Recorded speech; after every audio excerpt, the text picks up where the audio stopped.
Alright, and hello everyone. As the YouTube title says, I will be reviewing this lens, the Canon 50mm f1.8 RF mount, and telling you my experience after using this lens for 1 full year. From wildlife to sports, I've used this lens for pretty much everything, and this video is not sponsored by Canon, so it's literally just my opinion. Hope you enjoy. And yes, I've filmed pretty much everything as I said earlier in the video with this lens. So we're going to look at from a photography viewpoint, a videography, and then my overall thoughts on the lens, which will hopefully give you an insight from someone who's used the lens probably 100+ times for my business, for my personal work, and just for fun really. So I'll tell you who this lens is for, who I would recommend it for, and let's get into it. Okay.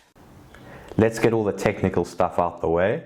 This is a 50mm lens, as the obvious stated earlier, and the aperture is f1.8, so you get that super smooth, blurry background on your photos and videos when shooting at f1.8. And I've been using this lens on the Canon R50, which is a crop sensor camera. Therefore, you get the 1.6 crop factor on the APS-C body. So if you're using this camera on this lens on a full frame camera, such as the R6, R5, R1, R8, whatever, you will get that. You'll get that shorter focal length because that wider focal length because it's a different sensor. That's full frame. This gets a 1.6 crop factor. In terms of build quality, this lens is plastic, but at the price which you're paying, which is in my country, South Africa, we pay around 3,000 South African rands. In US dollars, I believe it's somewhere around the 120, 130 mark, could be even less. So I'm not expecting a fully quality L lens build quality. So I personally have no problem with how this lens performs in terms of build. It's light. It works perfectly. It is decent! Tell them, lad, it's decent! And it fits in the camera bag well. It's quite sturdy. I've dropped it before and it works perfectly. So yes, that's that. In terms of photography, this lens is an absolute machine, I must say, despite being the cheapest lens in the Canon RF lineup. Can you believe it? Can you believe that? Can you believe we don't have a jacuzzi? I can't, because this lens is amazing.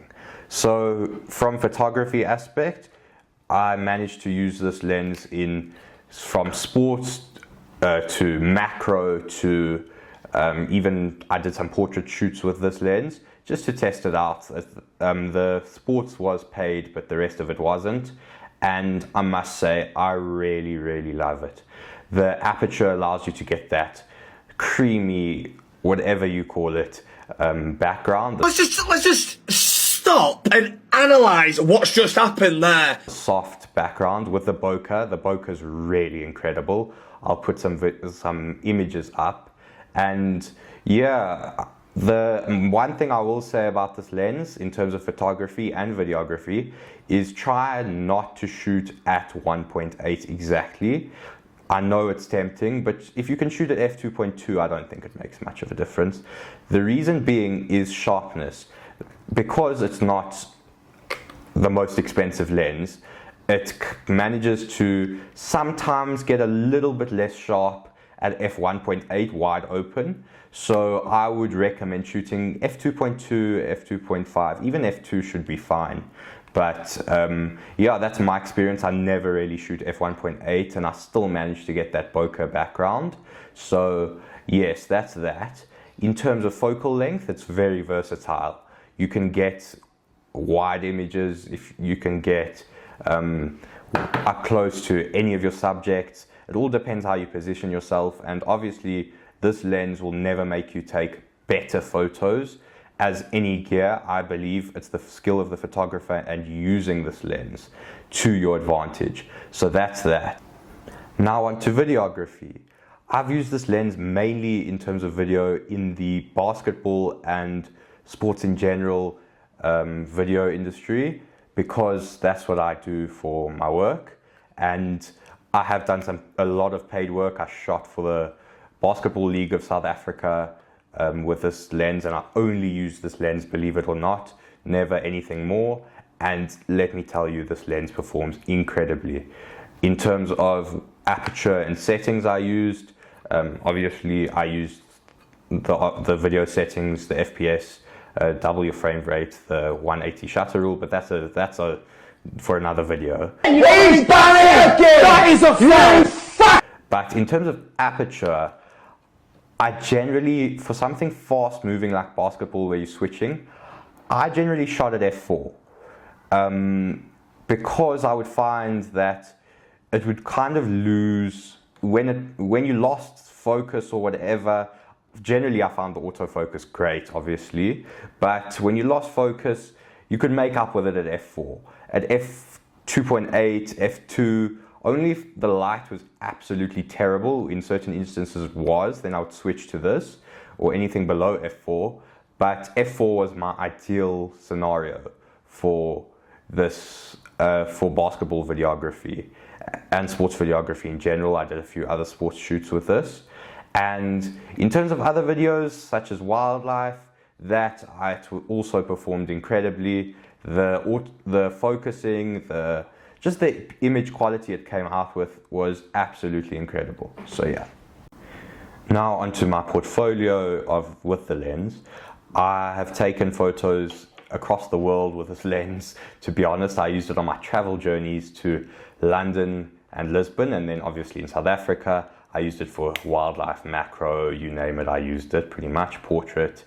And I must say, I'm very proud of the work that it's produced. For this price, you don't get better.